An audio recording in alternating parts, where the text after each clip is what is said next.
Hey there friendos, Newbornkilik here, welcoming you back to Newbornkilik Plus, the premium channel for premium viewers. Today we're going to be talking about BPM bullets per minute and how it has quickly become one of my favorite games. Now, I love FPS games, I love roguelike games. Mix them together, you get something awesome. I also love music-based games, love me some heavy metal music from time to time. Put them all together, you have BPM bullets per minute. BPM bullets per minute is a FPS roguelike rhythm-based game, which, at first thought, you're like, what? What? That doesn't even make sense. How would you even mix those things together? I'm gonna show you right now how you mix those together.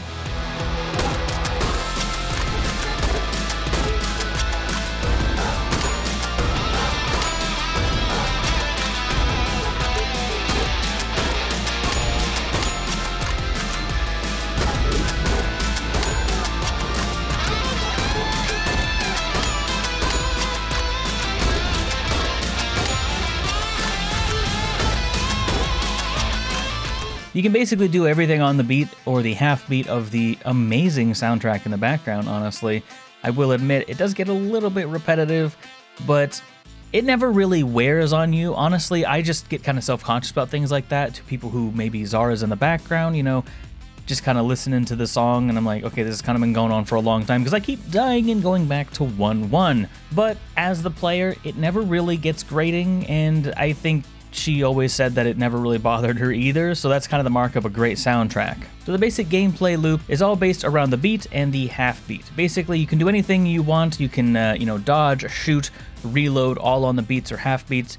You can also do certain things such as like run and jump whenever you want it, which I think is a really good idea. It helps to kind of make the gameplay a bit more smooth in that regard. One of my main problems with a lot of rhythm games is that they do tie absolutely everything to the beat. So you may find yourself in a situation in BPM bullets per minute that is perfectly fine, whereas in another game, such as, I'm thinking of Crypto the Necrodancer, you can only move on the beat, which is perfectly fine. The game's a bit simpler than BPM. With BPM, you don't have to worry about, your jump getting eaten when you're trying to do one of the admittedly kind of tough platforming challenges. I guess they're not really tough. They're just extremely punishing if you should miss them. The layout consists of 5 randomly generated areas, all kind of loosely based around a theme, with a few secret areas that you can also find, as well as a final boss in which you face an amazing, just very epic looking dragon. Once you know what's going on in the game, you can pretty well complete the easy mode challenges, well, easily I suppose, and character progression kind of follows along with that. Once you complete easy mode with a character, you'll unlock their secondary ability, and then they're kind of ready for, hard mode. With that said, there are a handful of unlockable characters for the game as well, from, completing various challenges. One for, putting 100 coins in the bank, one for getting 100 coins to the end of the game. Beat the game with this character, beat the game with that character, also unlock a couple characters as well. Character variety on the surface is not too great, but once you really delve into them, they all play quite a bit differently. You got your standard person, it's basically just, bare bones, not too much special, not too much, crazy about them. Very beginner-friendly class. The second one has only armor, so every single piece of damage is very important. There are some items that you can get that will, make this person either extremely overpowered or extremely not overpowered. The third one, which is kind of a glass cannon, a lot of movement speed, starts off with a hand shotgun, which can be a bit problematic, but that speed, though, very, very nice. I'm not going to go into all the characters right now, but just know, as I said, there's plenty of character variety as well. Evasiveness is king in BPM bullets per minute. You don't want to get hit by anything, and if you let things get too close to you, you're going to find yourself a bad time.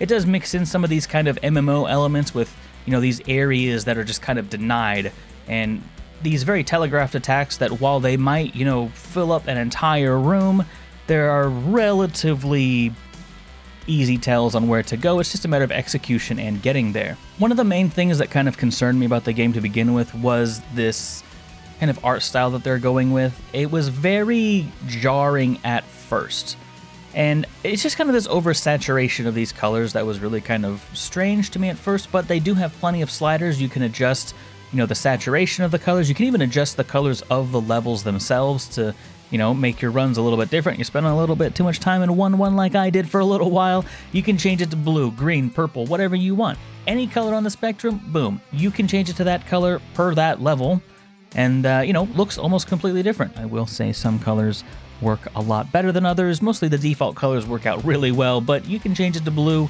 you can change it to green, you can change it to my personal favorite, purple, but what I'm getting at is that you can change the colors of the levels themselves, which makes it kind of interesting. And after a while, the art style does definitely grow on you. It was actually one of the main things that drew me into this game was, you know, the soundtrack and the kind of interesting art design. However, once I got into it, it was a little strange for a little while, but you definitely get used to it, and I would not allow that to even slow you down if you're considering purchasing the game for yourself. With that said, if you are interested in looking into this game, understand that there is quite a steep learning curve.